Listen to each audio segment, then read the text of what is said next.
Magandang araw mga boss. Dito na naman tayo.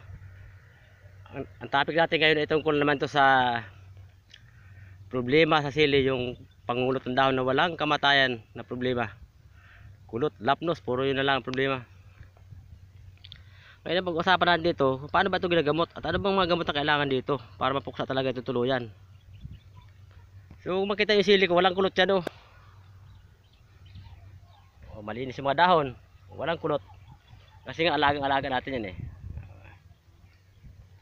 Ito yung sili nating hulit yan eh. Ano na ito siya, 90 days na to. Yung sa previous video natin, ano na siya, 100 days na yung isa nating tanim. So ang ulo ng pangulot ay maraming dahilan. Yung isa dyan, pagka sumusobra tayo sa paglalagay ng abono, kumukulot din. Pangalawa, minsan nag-spray tayo ng mga pesticide na maiinit, kumukulot pa rin. Ang isa pa dyan na matinding pinagmulang kulot, itong sinasabi lang mites o itong sinasabi tagal ng hanip. Nasa sobrang liliit ng insekto na to, hindi mo talaga makikita. Ang sobrang liliit, ang liliit talaga. Umaatake yan tuwing pag yung ulan tuloy-tuloy na halos hindi na siya huminto. Mapapalisin nyo lang pag umaraw, yung talbos ng sili nyo, para siya nagkukulay kalawang. Ibig sabihin, nandun na yung mga mites sa ilalim, nakakapit na, sumisipsip na sa dahon tsaka sa talbos. Kaya kung hindi ka mapanuri, akala mo sa ulan lang kumulot. Dahil halimbawa 5 araw nag-uulan, akala mo dahil sa tubig ay siya kumulot. Hindi niyo alam, meron palang mites sa ilalim ng dahon yun, o yun ang tawag na hanip. So paano ba solusyonan yan? Kung siya naman ay nangulot at siya sobra sa abono, ang gagawin nyo dyan, huwag nyo muna siya abunuhan.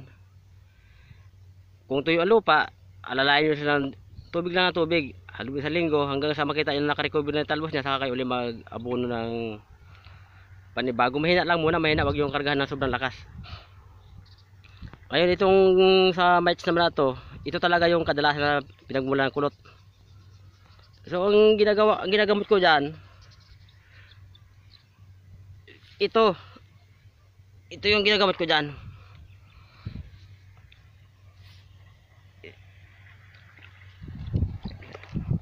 Ito yung ano, ito itong meron tayo ito muna, ito yung sikat na sikat ngayon. Ito yung Pegasus.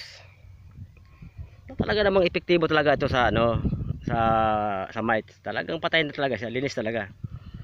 2 times ko lang ito siya in-spray. Makikita mo talaga dyan sa 2 beses pag-spray niyan, talagang mamamatay talaga yung mga mites na yan. So ayun, makikita mo malinaw na yung dahon, yung talbos niya malinis na, parang katulad ng makita nyo ganito na o ganyan na siya. Pagkatapos nun, mag-alternate ako ng, meron tayo ito pa ibang gamot na ginagamit.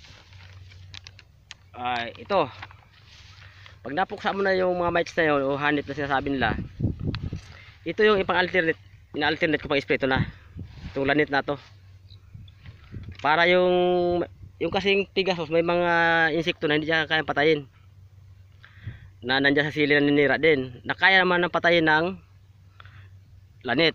Kaya gumagamit tayo ng lanit. So pagkatapos nito, naka-spray ka nito minsan, pag-spray mo ulit, ito na naman ang ginagamit ko, yung pang-alternate. Ito na, para hindi ma-immune yung kulisap, kasi pag na-immune, mahirap patayin na. O ito na naman, ito na si bin na naman ito. Yan na.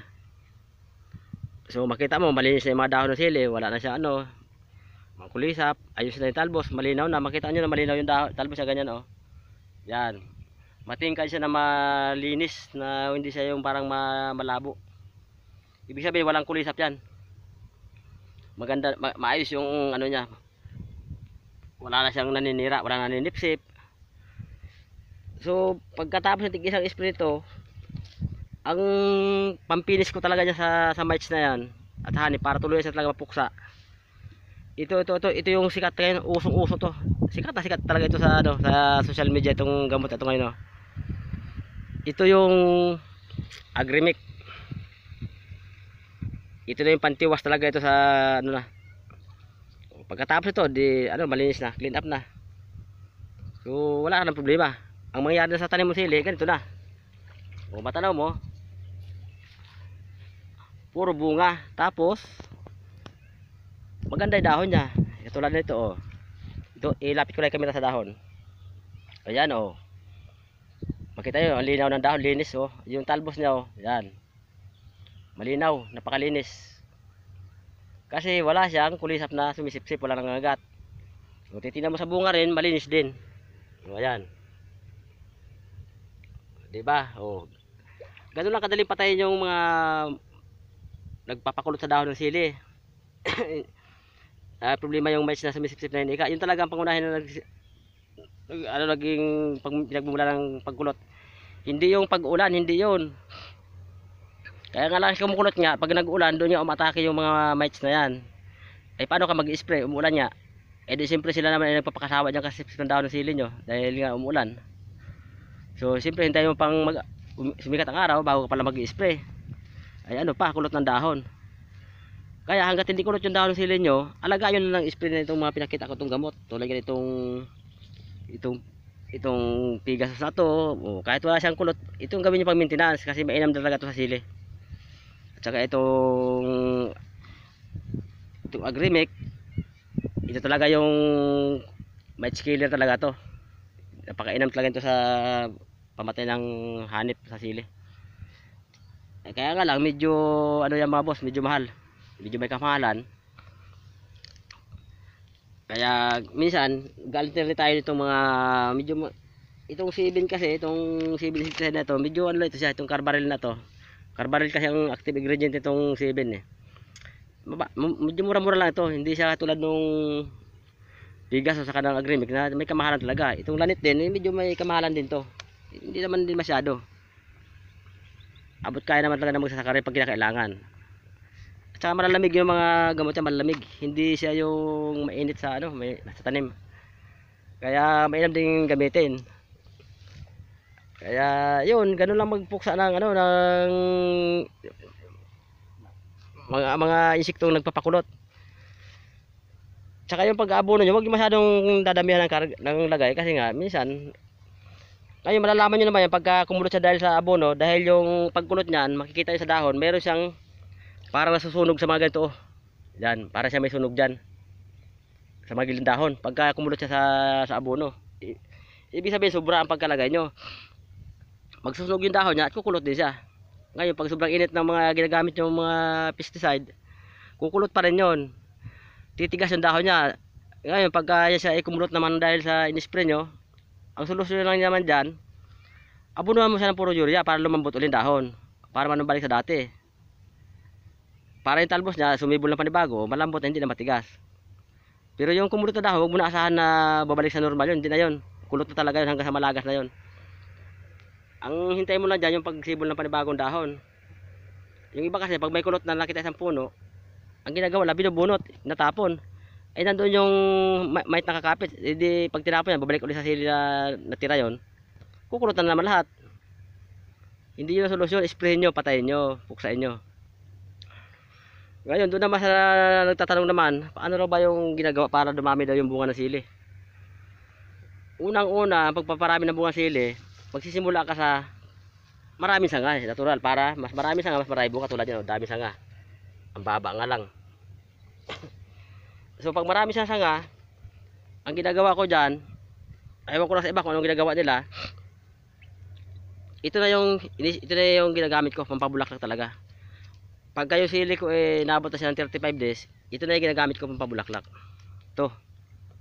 Ito yung calcium boron liquid.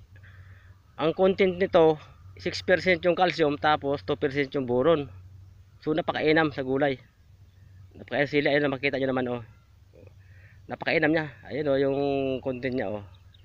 6% calcium tapos 2% yung boron. Napakainam niya. After 4 to 5 days na na-spray mo ito sa sili, makikita mo yan sa talbos sili mo, namumuti na, puro na bulaklak. So pag marami ng bulaklak nakikita mo, ang ginagawa ko, after 5 days, pinapalo up ko ito yung ito naman yung ano, ito yung pinapalo ko, ito yan. Dahil ito naman product na to, na foliar, nakalagay naman ito sa karton niya, ano ito siya, yung fruit and flower enhancer. So ibig sabihin pag ginamitan mo nito, ma-enhance yung mga bulaklak at saka bunga niya, gaganda, lulusog yung mga bulaklak, malaki ang posibilidad na talagang magtutuloy siya, mabubuhay yung bunga, hindi siya maglalagas. So yan, ngayon lang mga boss, sana mayroon kayo napulot dyan, aral sa mga techniques kung paano pa yung mga ginagawa sa sili. So abangan nyo sa sunda, meron pa tayong mga ibang techniques pang i-upload natin sa YouTube. May mga tips pa tayo, technique na maaaring hindi nyo pa napanood sa iba. Dito sa channel na ito, mapanood nyo.